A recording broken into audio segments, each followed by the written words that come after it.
నమస్తే, welcome to burning topic. ఆశ చూపి అరికాళ్లు కడిగించుకుని అదును చూసి గొంతు కోయటం పాకిస్తాన్కు వెన్నతో పెట్టిన విద్య. 1971లో తూర్పు పాకిస్తాన్ విషయంలో అదే జరిగింది. ఇప్పుడు బలూచిస్తాన్ విషయంలోనూ అదే రిపీట్ అవుతోంది. అంతర్గత తిరుగుబాటును అణచలేక పాక్ సైన్యం చేతులెత్తేస్తోంది.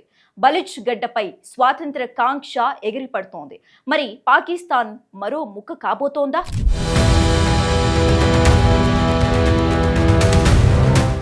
ముందుంది ముసళ్ల పండగ అన్నట్లుగా పాకిస్తాన్కు అసలైన ముప్పు మొదలైంది. గోరు చుట్టుపై రోకటిపోటులాగా ఆర్థిక సంక్షోభంతో కొట్టుమిట్టాడుతున్న ఆ దేశానికి ఇప్పుడు బలూచిస్తాన్ సెగ తగులుతోంది. 1971 నాటి చరిత్ర పునరావృతం కాబోతోందా? బంగ్లాదేశ్ లాగా బలూచిస్తాన్ కూడా పాక్ మ్యాప్ నుంచి మాయం కానుందా? ప్రస్తుత పరిస్థితులు చూస్తుంటే అవును అనే సమాధానం వినిపిస్తోంది.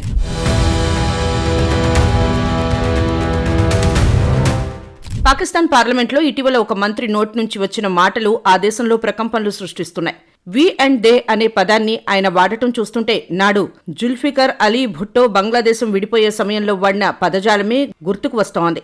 నాడు భాషా వివక్ష, ఆర్థిక అణచివేత వల్ల బంగ్లాదేశ్ ఏర్పడింది. నేడు బలూచిస్తాన్లో వనరుల దోపిడీ, పౌర హక్కుల హననం అదే పరిస్థితిని తీసుకొస్తున్నాయి.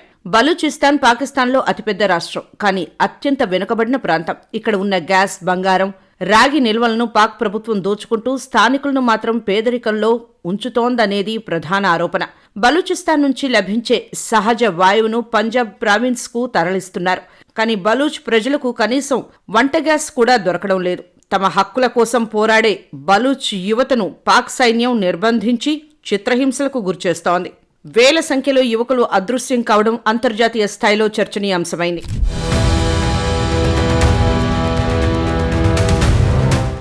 పాకిస్తాన్కి ఇప్పుడు సొంత గడ్డపైనే ముచ్చెమటలు పడుతున్నాయి. కంచే చేను వేసినట్టు రక్షణ కల్పించాల్సిన సైన్యమే ఇప్పుడు బందీలుగా మారుతోంది. బలూచ్ లిబరేషన్ ఆర్మీ విసిరిన పంజాకు పాక్ ఆర్మీ విలవిల్లాడుతోంది. కేవలం మాటలతో కాకుండా డ్రోన్ల గర్జంతో బిఎల్ఏ సమాధానం చెబుతోంది. బలూచిస్తాన్ గడ్డపై స్వతంత్ర కాంక్ష నిప్పు కణికలాగా రాజుకుంటోంది. కొన్ని దశాబ్దాలుగా సాగుతున్న ఈ పోరాటం ఇప్పుడు అత్యంత ప్రమాదకర మలుపు తిరిగింది. బలూచ్ లిబరేషన్ ఆర్మీ విడుదల చేసిన ఒక తాజా వీడియో ఇప్పుడు పాకిస్తాన్ రక్షణ శాఖలో ప్రకంపనలు సృష్టిస్తోంది. కేవలం 1 నిమిషం 10 సెకండ్లు ఉన్న ఆ వీడియో పాక్ ఆర్మీ బలహీనతను ప్రపంచానికి చాటి చెప్పింది. బిఎల్ఏ అదుపులో ఉన్న పాక్ సైనికులు జిమీల్, షమ్స్తు బ్రేజ్లు నిస్సహాయ స్థితిలో కనిపించారు.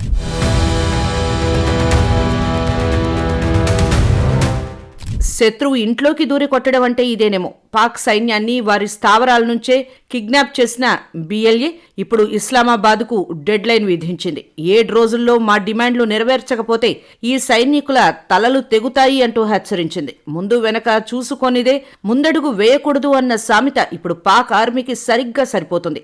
గతంలో గెరిల్లా దాడులకి పరిమితమైన బిఎల్ఏ ఇప్పుడు హైటెక్ వార్ షేర్లోకి ప్రవేశించింది. పాక్ ఆర్మీ ఎయిర్ ఫోర్స్ లక్ష్యంగా 5,000 అత్యాధునిక డ్రోన్లతో విరుచుకుపడుతోంది. ఈ పోరాట తీవ్రత ఎంతలా ఉందంటే ఇప్పటివరకు బిఎల్ఏ జరిపిన దాడుల్లో ఏకంగా 1184 మంది పాకిస్తాన్ సైనికులు ప్రాణాలు కోల్పోయారు. ఇది ఒక దేశం వేరే దేశంతో యుద్ధం చేసినప్పుడు జరిగే నష్టం కంటే తక్కువేం కాదు. ఇప్పటికే ఆర్థిక సంక్షోభంలో ఉన్న పాకిస్తాన్కు ఈ సైనిక నష్టం కోలుకోలేని దెబ్బ. సొంత దేశ ప్రజలపైనే యుద్ధం ప్రకటించి ఇప్పుడు భారీ మూల్యం చెల్లించుకుంటోంది.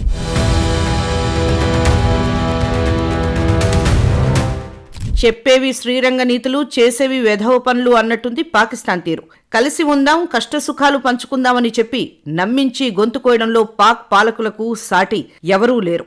77 ఏళ్లుగా అణచివేత, దశాబ్దాలుగా సాగుతున్న ఊచకోత, ఇన్నాళ్లు నివురుగప్పిన నిప్పులా ఉన్న బలూచిస్తాన్ ఆక్రోశం ఇప్పుడు కట్టలు తెంచుకుంది. వినాశకాలే విపరీత బుద్ధి అన్నట్టు పాక్ చేస్తున్న అరాచకాలే ఇప్పుడు ఆ దేశ విచ్ఛిన్నానికి దారితీస్తున్నాయి. 1947 ఆగస్టులో భారత్ పాకిస్తాన్లు విడిపోయినప్పుడు బలూచిస్తాన్ ఒక స్వతంత్ర దేశంగా ఉండాలని భావించింది. అప్పటి ఖాన్ ఆఫ్ కలాత్ స్వతంత్రంగా ఉండేందుకు మొగ్గు చూపారు. కానీ పాకిస్తాన్ కన్ను బలూచిస్తాన్లోని అపారమైన ఖనిజ సంపదపై పడింది. 1947లో ఖాన్ ఆఫ్ కలాత్తో చేసుకున్న ఒప్పందాన్ని తుంగలో తొక్కి కపట బుద్ధితో 1950 నాటికి బలూచిస్తాన్ను బలవంతంగా తనలో విలీనం చేసుకుంది పాకిస్తాన్. ఒప్పందాలను గౌరవించని దేశం ఒక జాతి స్వేచ్ఛను హరిస్తూ తన సామ్రాజ్యాన్ని విస్తరించుకుంది. ఆనాటి నుండి నేటి వరకు బలూచ్ ప్రజల రక్తంతో ఆ గడ్డ తడిసిపోతూనే ఉంది.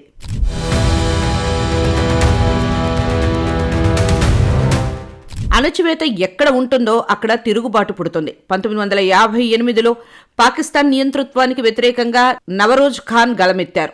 బలూచిస్తాన్కు స్వయం ప్రతిపత్తి కావాలని ఆయన చేసిన పోరాటం పాక్ పాలకుల గుండెల్లో నిద్రపోయింది.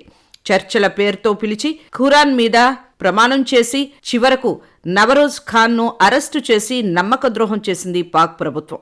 ఆయన కుమారులను ఉరితీసింది. ఈ ఘటన బలూచ్ ప్రజల్లో పాకిస్తాన్పై శాశ్వత ద్వేషాన్ని నూరిపోసింది. బలూచిస్తాన్ చరిత్రలో 2006 ఒక మాయని మచ్చ. బలూచ్ హక్కుల కోసం పోరాడుతున్న వృద్ధ నేత నవాబ్ అక్బర్ బుగ్దీని పాక్ సైన్యం క్షిపణి దాడులతో అతి కిరాతకంగా చంపేసింది. ఒక నాయకుణ్ణి చంపితే ఉద్యమం ఆగిపోతుందని పాక్ భావించింది. కానీ అది పాకిస్తాన్ పతనానికి పునాది వేసింది. బుగ్దీ హత్య తర్వాత బలూచిస్తాన్ అంతటా సాయుధ పోరాటం తీవ్ర రూపం దాల్చింది. చంపే కొద్దీ పెరిగేది, నరికే కొద్దీ చిగురించేది బలూచ్ ఆత్మగౌరవం అని వారు నిరూపించారు.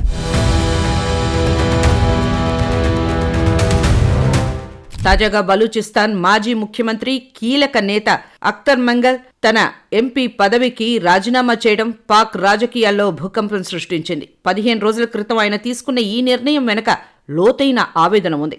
ఇక పాకిస్తాన్లో ఉండడం సాధ్యం కాదు అని ఆయన బహిరంగంగా ప్రకటించడం గమనార్హం. పార్లమెంట్లో బలూచ్ ప్రజల గొంతుకు విలువ లేనప్పుడు అక్కడ ఉండటం వ్యర్థమని ఆయన తేల్చి చెప్పారు. పాకిస్తాన్ వ్యవస్థపై బలూచ్ నాయకత్వానికి ఉన్న చివరి నమ్మకం కూడా ఆవిరైపోయిందని ఈ ఘటన స్పష్టం చేస్తోంది.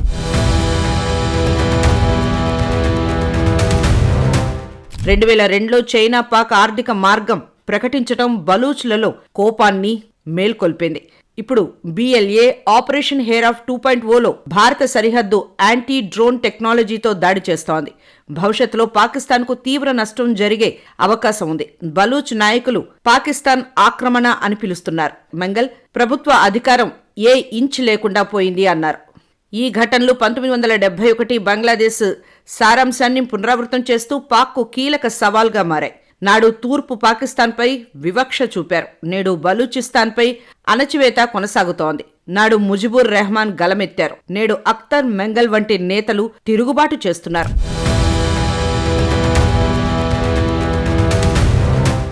చెట్టు ముదిరితే గాలికి తట్టుకుంటుంది కాని వేరు కుల్లితే కుప్పకూలిపోక తప్పదు.